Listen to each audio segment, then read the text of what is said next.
देखो भाई, हम जितने साथ रहेंगे, आज दो बातें हम कर लेते हैं, एक तो साथ साथ की बातें और एक प्रेम मिलाप और क्षमा की बातें। क्योंकि अभी अभी हमने पर्युषण पर्व संपन्न किया है और पर्युषण पर्व का मतलब यही है कि भीतर के प्रदूषण को जो मिटा दे, बोल लो, जो भीतर का क्या मिटा दे, प्रदूषण मिटा दे, उसी का नाम पर्युषण है। दिवाली आती है तो मकान साफ करते हैं, चौमासे में हम दो काम किया करते हैं, दिवाली आती है तो मकान साफ करते हैं और पर्युषण आते हैं तो मन साफ करते हैं। मन और मकान जब ये दोनों साफ होते हैं तो तब आदमी का घर स्वर्ग बनता है। दिवाली पे मकान साफ करते हैं, पर जब पर्युषण आते हैं तो हम अपना मन साफ करते हैं। मेरे भाई, पहला मैं अनुरोध करना चाहूंगा, सामाजिक समीकरण के लिए अच्छी बात है हम हिल मिल जुल कर रहें। निश्चित तौर पर मानकर चलिए, दुनिया में सबसे बड़ी अगर कोई ताकत है तो केवल शिक्षा की, केवल संपन्नता की, केवल वैभव की, केवल जमीन जायदाद की ताकत नहीं होती है। दुनिया की सबसे बड़ी अगर कोई ताकत होती है तो वो एकता की ताकत होती है। जब संथाली का प्रश्न आया, हमारा पूरा समाज एक हुआ, हमने जो चाहा देश में करवाया। जब सम्मेद शेखर का प्रश्न आया, पूरा समाज एक हुआ, तो पता लगा कि हम किस तरह सम्मेद शेखर के लिए पॉजिटिव निर्णय करा सकते हैं। इस इतनी सी घटना ने हम सब लोगों को ये सीख दे दी होगी, अगर आप साथ साथ रहेंगे क्या गजब हो जाता है। दुनिया भर में 300 करोड़ ईसाई हैं, उनका क्रिसमस एक दिन आता है। 200 करोड़ मुसलमान हैं, उनकी ईद एक दिन आती है। 100 करोड़ हिंदू हैं, उनका जन्माष्टमी और रामनवमी एक दिन आती है। हम 50 लाख जैनी 5 संवत्सरी क्यों मनाते हैं? क्या ये हमारे भीतर प्रश्न खड़ा नहीं होता है? मुझे आकर जैनियों का सबसे बड़ा दर्द ये होता है, तब मेरा मन 30 से भर उठा जब अभी अभी एक बेंगलोर के श्रावक ने आके कहा, बाप जी रात को 9 बजे किसी की संवत्सरी पूरी हुई, मेरे पास रात को 9 बजे फोन आया, भैया क्षमा अपना, मेरे आज तेला है। और मुझे इतना अफसोस हुआ, वो रात को 9 बजे फोन कर रहा है और मैं आलू की सब्जी रोटी से रात को 9 बजे खा रहा हूं, उसकी संवत्सरी, और मैं क्या कर रहा हूं। हमें कहीं ना कहीं चिंतन करना पड़ेगा। संतों को भी, मंच पर बैठे हुए लोगों को भी और जमीन पर बैठे हुए लोगों को भी, जब तक ऐसा कोई समीकरण हम नहीं बैठा पाएंगे, मेरे भाई, ये युवा लोग अपने मन में प्रश्न उठाते रहेंगे। समाज तो 2000 और 500 के नोट की तरह है, साथ है तो शक्ति है, टुकड़े हो गए तो शक्ति खत्म है। हाँ मेरे भाई, रोज रोज हम बाजार में जाते हैं और जब जब अंगूर खरीदते हैं तो वे अंगूर हमें जीवन का ये पाठ जरूर पढ़ाते हैं कि देखो भाई, हम अंगूर एक ही ठेले में हैं। किसमें है? एक ही ठेले में है और एक ही खेत से निकल के आए हैं, पर हमारी कीमत अलग अलग है।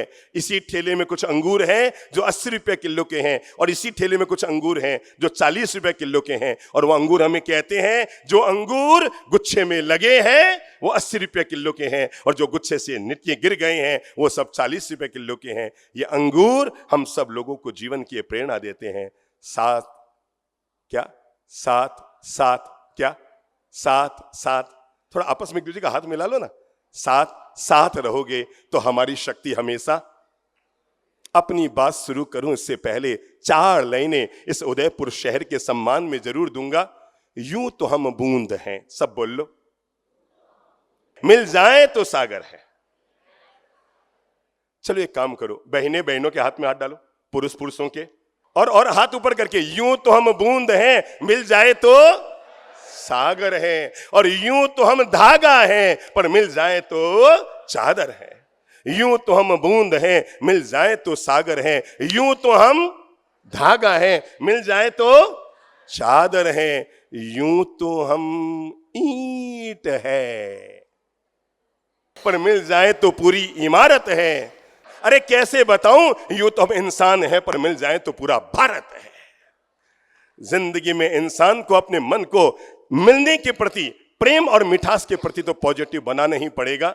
मुझे कोई पूछे कि इंसान को अगर देवता बनना है तो उसका क्या तरीका है, इंसान को अगर देवता बनना है तो उसका क्या तरीका है? एक ही तरीका है, जब इंसान क्षमा में जीता है तो देवता बन जाता है।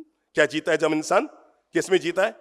क्षमा में जीता है तो इंसान देवता बन जाता है, चलता फिरता देवता बन जाता है जब हम क्षमा में जीते हैं। ये जो पर्युषण पर्व है, ये जो संवत्सरी पर्व हमने बिताई है, ये जो 10 लक्ष्मी पर्व हमने बिताए हैं, इन सब का मूल उद्देश्य यही है। संभव है वर्ष भर में बोलचाल हो गई हो, संभव है हमारे द्वारा कोई अनुचित शब्द निकल गया हो, संभव है हमसे कोई अनुचित व्यवहार हो गया हो, हमारे किसी शब्द वचन व्यवहार ने सामने वाले को ठेस पहुंचा दी हो, और संभव है किसी ने क्या बांध ली हो, वैर की गांठ बांध ली हो। मेरे भाई याद रखना, गन्ना अगर आपने चूसा है ना तो याद कर लो, गन्ने को पूरा गन्ना रस से भरा होता है, पर हर 9 इंच पर 1 इंच का भाग होता है जिसमें 1 बूंद रस नहीं होता है। क्या बताएंगे उसका नाम क्या होता है? गांठ। तो हम समझ गए ना, जैसे गन्ने के गांठ में रस नहीं होता, वैसे जो आदमी अपने दिल में गांठ बांध कर रखता है उसकी जिंदगी भी नीरस हो जाती है। जब हम क्षमापना के पवित्र भावना से कटे हुए हैं तो ये कार्य केवल मिलने जुलने, बैठने, प्रवचन, संतों के दर्शन तक ही न रह जाए। यहां से जब निकलो ना, एक बार मानसिक संकल्प करके जाना, अगर मेरी किसी से भी बोल चाल बंद है, मैंने किसी का अपमान कर दिया हो, किसी के शब्द मुझे बुरे लग गए हो, मेरे भाई याद रखना, जन्मपत्री में शनि, बोलो तो, जन्मपत्री में शनि, भाग्य में शनि और रिश्तों में दुश्मनी काम की नहीं होती है। समझ गया ना? भाग्य में शनि और रिश्तों में दुश्मनी, जितना जल्दी बाहर निकल जाओ उतना ही अच्छा है। मैं एक बड़ी प्यारी सी घटना आपको कहता हूं। कारों का बादशाह, कहते हैं बहुत शांत प्रकृति के थे।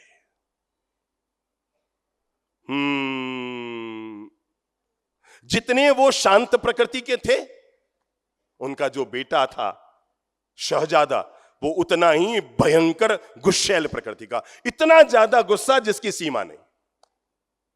और एक दिन शहजादा नगर में घूमने गया हुआ था और बड़ा गुस्से में चिल्लाता हुआ राजसभा में आया, महाराज आपके शहर में गजब हो रहा है सम्राट, अरे अमुक ऑफिसर के बच्चे ने मुझे बड़े बाजार में गाली निकाल दी, उसको ऐसी सजा दी जाए कि आने वाले 100 साल तक ये शहर याद रखे। राजा चौंका, सम्राट चौंका, ये कौन सी फजीयत आ गई, और ये युवराज, ये शहजादा इतना भयंकर वाले गुस्से में है। कहा तुम बैठो, मैं सभासदों से बात करता हूं। और तब सभासदों से पूछा, भाई मेरे बेटे को अमुक ऑफिसर के बच्चे ने गाली निकाली है, तुम ही बताओ उसे क्या सजा दी जाए। एक ने कहा महाराज उसकी जबान काट दो, दूसरे ने कहा महाराज इसके मुंह में तेजाब डाल दो, तीसरे ने कहा उसको बोलो बोलो फांसी पे लटका दो, चौथे ने कहा उसका बाप भी ऐसा ही है, दोनों को ही देश निकाला दे दो, पांचवें ने कहा इन पूरे परिवार को कुएं में डाल दो। सबने अपनी अपनी सजाएं सुनाई। क्रोध से भरा हुआ वो शहजादा पास में बैठा था और तारू के बादशाह ने अपने बेटे से बोला, बोल बेटा तू बोल, ये इतने लोग अपने अपने सुझाव दे रहे हैं, तो इनमें से जो चाहे उसे सजा दे दी जाए। शहजादे ने कहा महाराज मुझे नहीं पता, बस ऐसी भयंकर वाली सजा दो कि 100 साल तक ये शहर याद रखे। बादशाह मुस्कुराया और मुस्कुराकर कहने लगा, मेरे प्यारे बेटे अगर उसकी जबान काटी तो लोग 10 साल में भूल जाएंगे। क्या?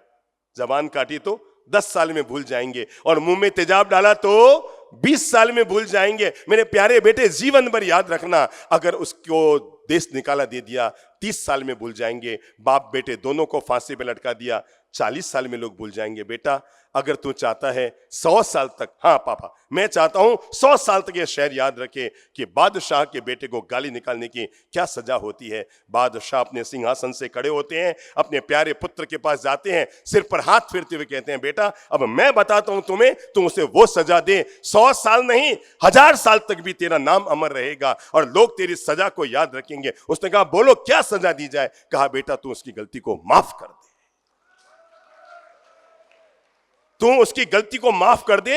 अरे 1000 साल बाद भी कभी जैनियों की सभा भी हो रही होगी, तब भी कोई संत तुम्हारे मुंह से तुम्हारा गुणगान करेगा, बशर्ते तू उसे क्या कर क्या कर क्या कर क्या कर, मुंह से बोलो माफ कर दे। अगर तूने एक छोटा सा काम कर दिया तो ये एक छोटा सा काम तुझे जीवन में अमरता दे देगा। ये जो पर्युषण पर्व के दिन हमने जिए हैं ना, ये पर्युषण पर्व के दिन हमें जीवन के यही तो मुख्य प्रेरणा देते हैं कि बेटा छोटी मोटी गलती को क्या कर दे, ढोई नहीं जाती है।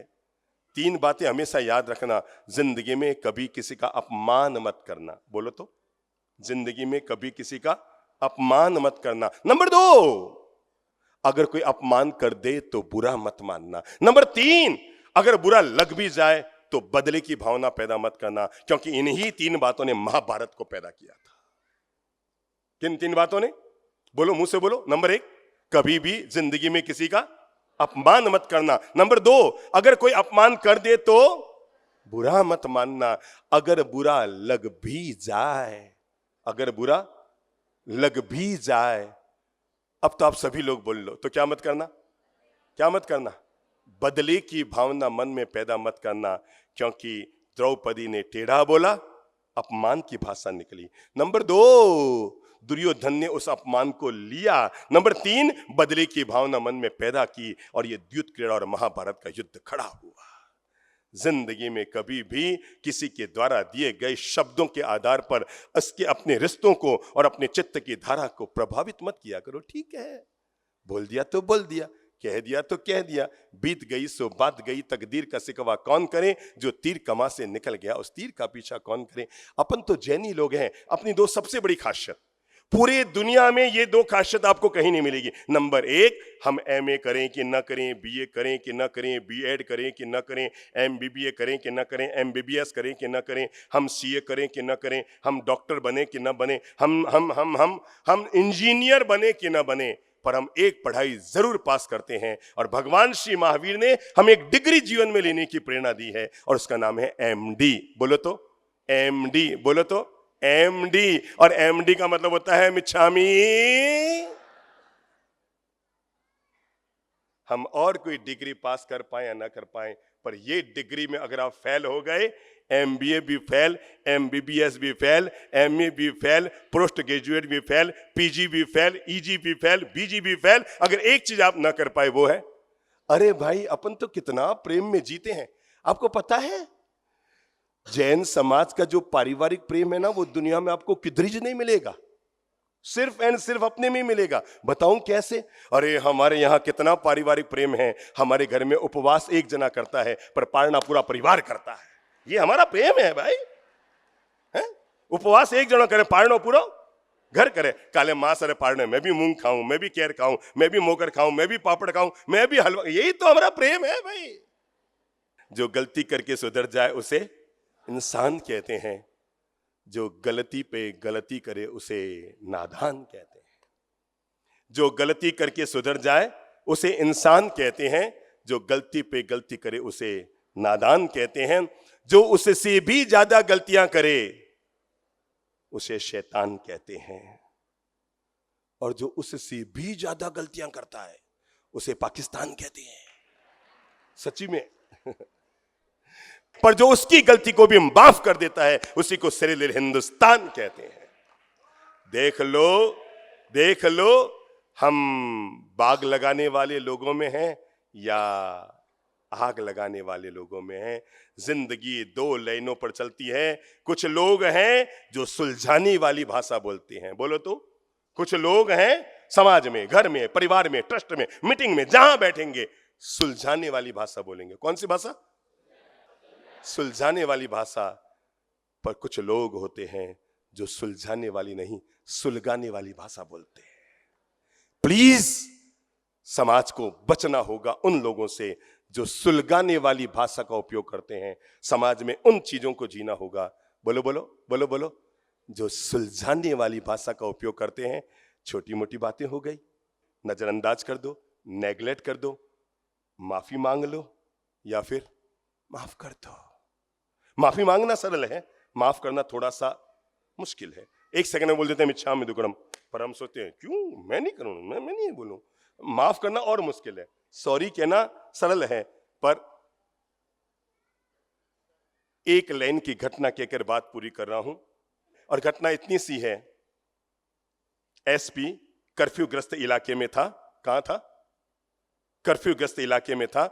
एक जाति विशेष का युवक गुस्से में भरा हुआ आता है, एसपी के मुंह पे थूक देता है, पूरा मुंह थूक से भर जाता है। पास में खड़ा हुआ इंस्पेक्टर रिवॉल्वर निकालता है, उसे युवक की छाती पे तानता है।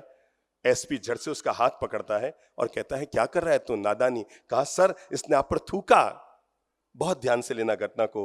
वो कहता है तुम्हारे जेब में रुमाल है? Yes sir. और ये कहते हुए इंस्पेक्टर रुमाल निकालकर एसपी के हाथ में देता है। एसपी अपना चश्मा उतारता है, रुमाल से चेहरे को पहुंचता है, रुमाल को फेंकता है, इंस्पेक्टर को साथ लेकर आगे बढ़ता है। इंस्पेक्टर कहता है सर इसने थूका।